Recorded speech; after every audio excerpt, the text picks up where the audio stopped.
Updates మరో అంశం చూద్దాం.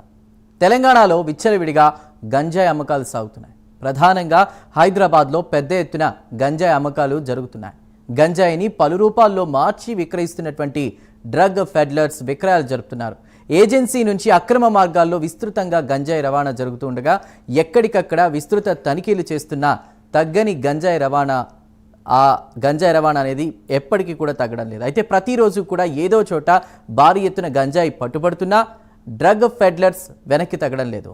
రైట్, గంజాయి అక్రమ రవాణాకు సంబంధించి ఆ డ్రగ్ ఫెడ్లర్స్ వెనక్కి తగ్గడం లేదు. ఆ విషయాలన్నీ కూడా అందించడానికి మా ప్రతినిధి కుమార్ సిద్ధంగా ఉన్నారు ఫీల్డ్ రిపోర్ట్లో. కుమార్, తెలంగాణ రాష్ట్ర వ్యాప్తంగా గంజాయి స్మగ్లింగ్ అనేది విపరీతంగా పెరిగిపోతుందనే చెప్పచ్చు. ముఖ్యంగా ఇటు గంజాయిని అరికట్టేందుకు ఇటు పోలీసులతో పాటు ఇటు ఎస్ఓటీ టీమ్స్ అలాగే ఎక్సైజ్ డిపార్ట్మెంట్ అందరూ కూడా కలిసిగట్టుగా ఎంత పట్టుకున్నా సరే రోజుకి ఏదో విధంగా గంజాయి స్మగ్లింగ్ అయితే జరుగుతూనే ఉంది. అలాగే ఎస్ఓటీ పోలీసులు రోజుకో చోట ఏదైతే ఈ గంజాయి స్మగ్లర్ను పట్టుకుంటున్నారో కిలోల కొద్ది గంజాయిని కూడా స్వాధీనం చేసుకుంటున్నారు.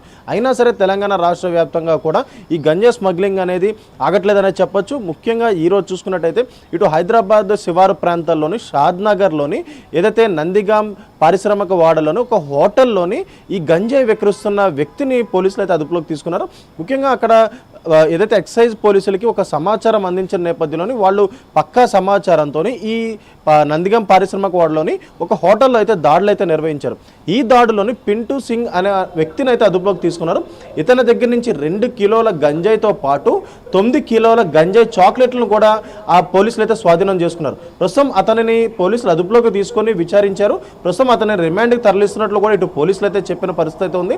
అలాగే మరొక పక్క ఇటు ధూల్పేటలో చూసుకున్నట్టయితే ధూల్పేట్ అనేది గంజాయికి ఒక అడ్డాగా ఉండేది. కానీ గతంలో హైదరాబాద్ కమిషనరేట్ పరిధిలోని ఏదైతే ఈ ధూల్పేట్పై స్పెషల్ ఆపరేషన్ అయితే నిర్వహించారు. ఈ ఆపరేషన్ నిర్వహించిన తర్వాత అక్కడ ఏదైతే ఈ గంజాయి స్మగ్లింగ్ దాదాపు తగ్గిపోయిందని అనుకున్నారు. కానీ మరొకసారి అదే ధూల్పేటలోని గంజాయి విక్రయిస్తున్న మరొక వ్యక్తిని అయితే అదుపులోకి తీసుకున్నారు. ముఖ్యంగా తన ఇంట్లోని ఆ వ్యక్తి దేవుడు పటాలు వెనకాల 2 కిలోల గంజాయిని పెట్టి అక్కడ విక్రయిస్తున్నట్లయితే తెలుస్తుంది. ఇతను ఇటు వైజాగ్తో పాటు ఇటు అరకు అలాగే ఏజెన్సీ ఏరియాల నుంచి అతను ఈ గంజాయిని ఇక్కడ తీసుకొచ్చి ఇటు గచ్చిబౌలి ప్రాంతాల్లోని ఆ గంజాయిని అయితే విక్రయిస్తున్నారు. ఈ నేపథ్యంలోనే పక్కా సమాచారంతో పోలీసులు ఈరోజు అతని ఇంటిపై దాడి చేయడంతో కూడా ఈ గంజాయి మొత్తం కూడా బయటపడింది. ముఖ్యంగా దేవుడు పటాలు వెనకాల పెట్టుకొని ఈ గంజాయిని విక్రయిస్తున్నాడు ఈ వ్యక్తి. ప్రస్తుతం అతన్ని కూడా అదుపులోకి అయితే తీసుకున్నారు. అలాగే మరొక పక్క ఈ తెలంగాణ రాష్ట్ర వ్యాప్తంగా చూసుకున్నట్టయితే ఇటు సూర్యాపేటలో కూడా ఈరోజు 11.78 కేజీల గంజాయిని కూడా స్వాధీనం చేసుకున్నట్లయితే ప్రస్తుతం మనకైతే తెలుస్తుంది.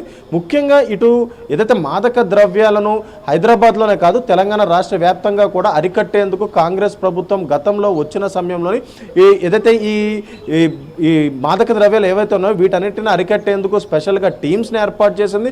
ప్రతి చోట చెక్ పోస్టులు ఏర్పాటు చేశారు. ముఖ్యంగా ఇటు గంజాయి కావచ్చు, డ్రగ్స్ కావచ్చు, తెలంగాణ రాష్ట్రంలో ఎక్కడ దొరికినా సరే కఠినమైన చర్యలు ఉంటాయంటూ గతంలో పోలీసులు చెప్పినా సరే ఇటు ఏదైతే ఈ గంజాయి విక్రయం కావచ్చు లేదంటే ఇటు డ్రగ్స్ కావచ్చు విపరీతంగా తెలంగాణ రాష్ట్రంలో పెరిగిపోతుందనే చెప్పొచ్చు.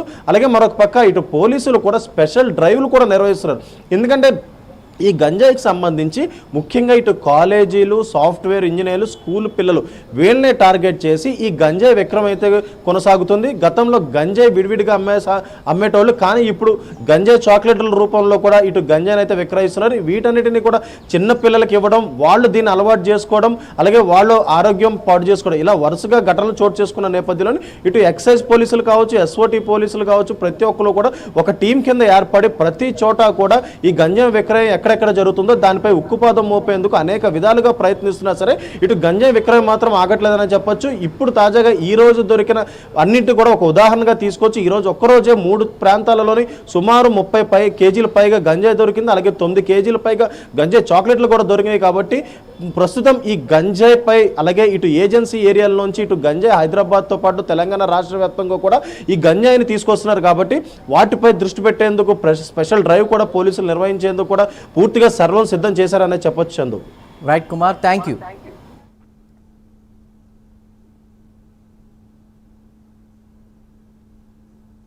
మరో అంశం చూద్దాం. విశాఖ సిటీ పరిధిలో అవినీతికి పాల్పడిన పోలీసు సిబ్బందిపై సిపి శంకబ్రత బాగ్చి చర్యలకు ఉపక్రమించారు. కేవలం 3 రోజుల వ్యవధిలోనే 6 సిబ్బందిపై సస్పెన్షన్ వేటు వేశారు. వీరిలో 3 కానిస్టేబుళ్లు 3 హోంగార్డులు ఉన్నారు. విచారణలో ఉద్యోగుల అవినీతి నిర్ధారణ కావడంతో సిపి శంకబ్రత బాగ్చి చర్యలు తీసుకున్నారు. నైట్ షిఫ్ట్ డ్యూటీలో లారీ డ్రైవర్ల వద్ద నగదు వసూలు చేశారని, స్టేషన్ బెయిల్ ఇచ్చేందుకు కూడా లంచం డిమాండ్స్ చేసినట్టు తెలుస్తోంది. ఇక